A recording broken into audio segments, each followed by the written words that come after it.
As humans, we all are experiencing a wide range of emotions, from happiness to sadness, love to hate, and everything in between.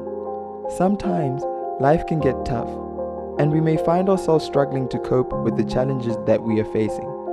Unfortunately, some people reach a point where they feel like they are all alone. A very sensitive and important topic suicide is. It is a topic that is often kept hidden and seldom talked about, but it is important to understand the hardships that people with suicidal thoughts go through and the impact it has on their lives and their families. We will take a closer look at the struggles of our subject, who has dealt with suicidal thoughts and overcome them. All this she highlighted in her book. This is The Flip Side, a story of faith. Then I woke up, I cleaned the house, I did laundry and everything. And afterwards I came, took a bath, and from there I made a call to this client who had said she was going to make the payment on the day. So on that particular day, she then said to me, unfortunately I can't make the payment today because something important has come up. So then I'll sort you out the coming week. And it was in that moment that everything then just snapped. Because I'm thinking to myself, I have been expecting this for the longest time, and this is the one thing that I've been wanting to do, and this person comes and says this.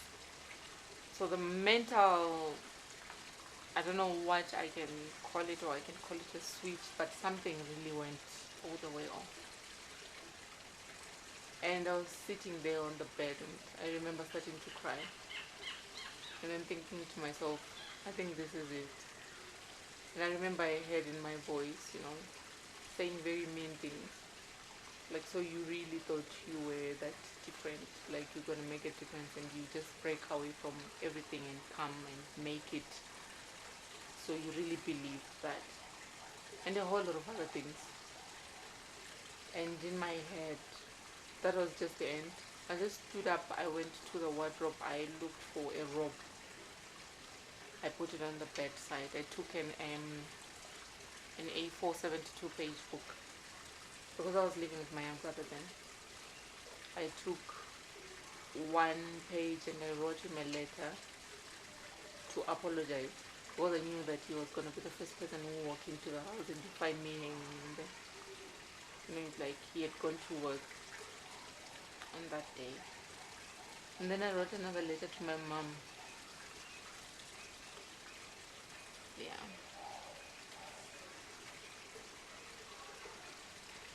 And then I called, there's a friend of mine, her name is Irene Chingama. Sorry for calling your name. I called Mama Ayn and I told her I was sorry. Yeah.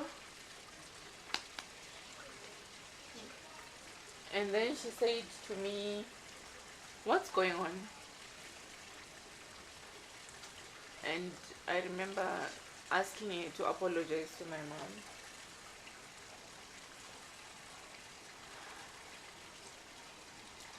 Because whatever was about to happen would mean that I wouldn't see my mom again. And it was in that moment, I think she picked that something was wrong. So she kept trying to ask if I was... Thank you. So she kept trying to ask if everything was okay. And then she was like, are you home? I said, no. I don't lie. By the way, I suck at lying. So she kept trying to ask me if I was home. And I said, no, I'm not home. Because I didn't want her to come home. Mind you, she stayed then. It was like across town. Maybe about 45 minutes to an hour if there's traffic. And the whole time she's talking to me, she's not telling me that she's coming. She just drives to my house. And then afterwards I called this other psychologist. Well, she was my friend until she dumped me because I had mental health issues. So I called her and then she said what's wrong. Like my voice was shaking and I knew it was happening. So just before I stood up, when I was hanging up the phone call with the other friend,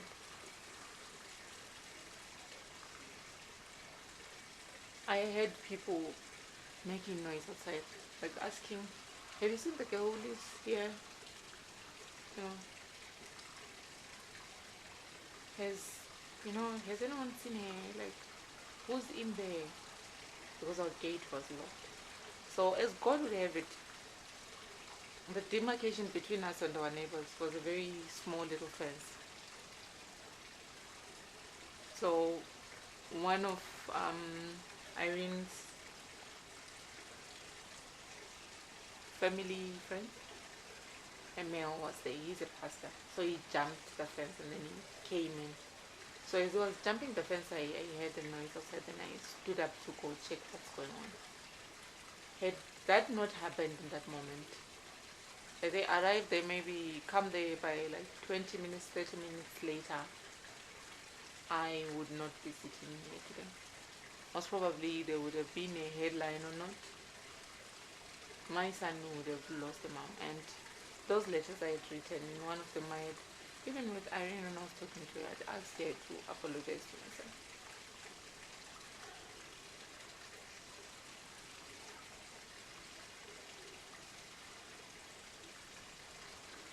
I love my son. But the fear of failing him like that, the fear of not being able to afford him what he needs to be afforded.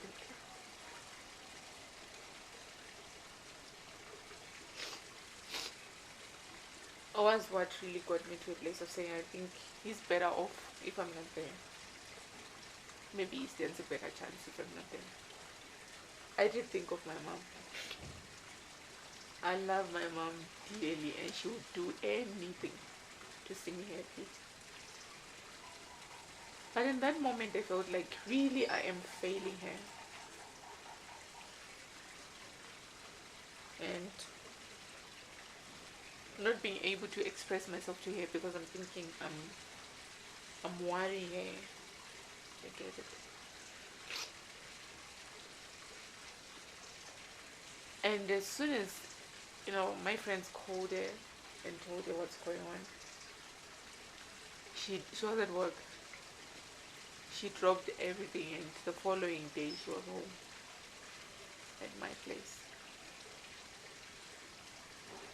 That served to me, seeing my friends running around like that, because then we had to run to the hospital.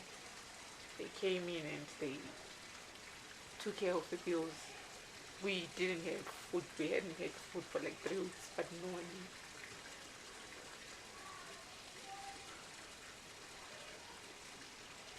So yeah, knowing that you are not alone, all you have to do is just speak up.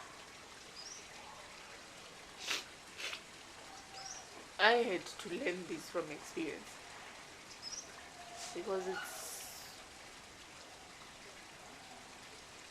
it's not in the most complicated ways, but it's tougher than it's said. To be able to pick up a phone and say, hey, I need help, I need food, we don't have food at home. For me, it was associated with so much shame. I mean, the previous months, I had just scooped a whole lot of hours. I'm appearing on national TV for interviews. I'm celebrated out there. But in my own home, I can't afford to make ends meet. And this was one particular month, it was very, very tough. And getting to that place of saying, so what am I going to do? I was a coward, I'm not even going to lie. I chose to be a coward and I thought taking myself out would be the best way. But the amount of people that I would have broken in the process, the damage that I would have caused. I mean, my mom had just lost my brother the previous year. Just imagine losing me. I think of my friends would always then live with that wonder of saying, but we were always there, you know. And I would think of those people as well who receive my weekly encouragement. Say, but she was encouraging us. Why did she ever say that she was struggling with something? I think of my family, my older brother, my uncles, my cousins who would say, but we are always there, but it's not as easy as that. It's called a certain shadow that comes with it, of shame, of inadequacy, for you to calm down and say, I'm asking for this.